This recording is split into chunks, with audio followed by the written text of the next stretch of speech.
ఒక గొప్ప వ్యక్తిని ఒక ఆయన ఇంటర్వ్యూ చేస్తూ అడిగాడట, మీరు ఎంత గొప్పవాళ్ళు కావడానికి ఏంటి కారణం? మీ కుటుంబీకుల, నీ ఫ్రెండ్స్, నీ స్నేహితుల, నీ సొంత కృషిన? మీరు ఈ స్థితికి రావడానికి మీ కృషితో మీరు పైకి వచ్చారా? మీ ఫ్రెండ్స్ సహకారంతో పైకి వచ్చారా?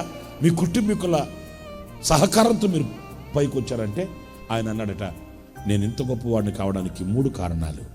1 ప్రార్థన, 2 ప్రార్థన, 3 అది నా తల్లిదండ్రుల, మా వాళ్ళ రక్త సంబంధికుల సహకారంతో కాదు, మా ఫ్రెండ్స్ సహకారంతో కాదు, నా సొంత కృషితో కానే కాదు.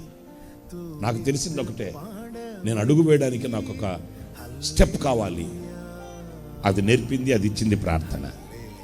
నేను ఒక నిర్ణయం తీసుకోవడానికి నాకు స్థితిని, శక్తిని ఇచ్చింది ప్రార్థన.